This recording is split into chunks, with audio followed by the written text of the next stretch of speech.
Good morning, and welcome to yet another edition of Macro Now, set to be released every Monday morning.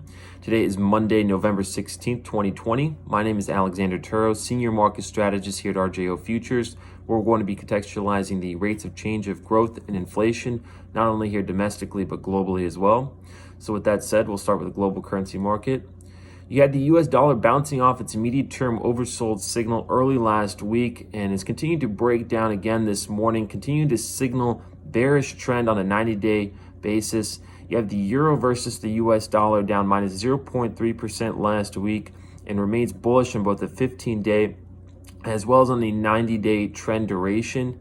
You had the Japanese yen correcting minus 1.2% versus the US dollar last week and remains bullish on both the 15-day as well as on the 90-day trend duration. And then you have the British pound versus the US dollar up another 0.3% last week and remains bullish on both the 15-day as well as on the 90-day trend duration.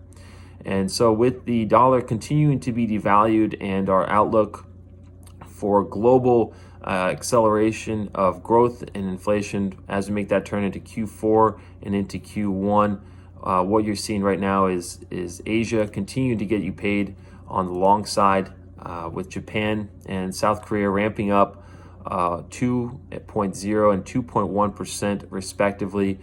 Chinese economic data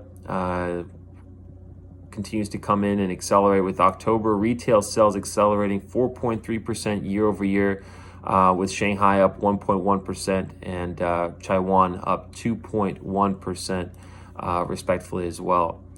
And so if you take a look at something like Russian stocks, that ramped up 2.1% this morning after 4.2% last week.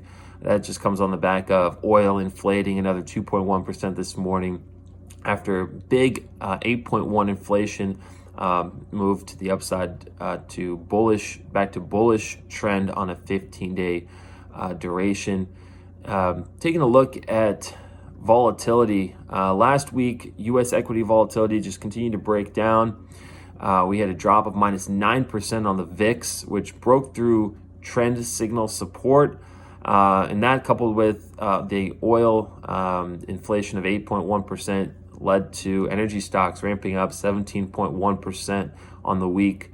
And clearly, if you take a look at something like lumber, inflating another 10.2% last week, taking its 1 month inflation momentum to 29.2, and breaking that down to something like corn and beans, inflated another 1.4 and 4.2 last week. I mean, this comes on the heels of a relatively new signal in the Russell 2000, which had its Russell volatility broke down to below 31, which is bullish for stocks. And you take a look at something like the Vixen, the volatility component of the NASDAQ, that broke down below trend, which comes in just below 31.5 or so.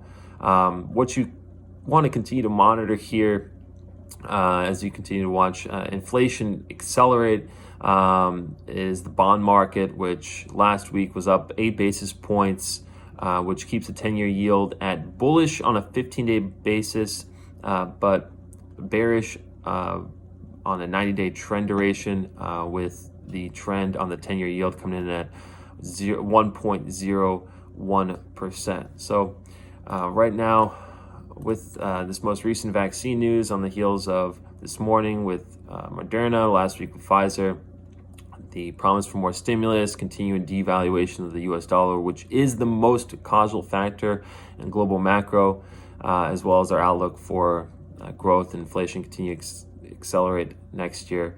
You have US equities just pushing higher this morning. So with that said, if you have any further questions or would like to follow up, please feel free to reach out to me directly. Otherwise, thank you for listening and keep your head up out there.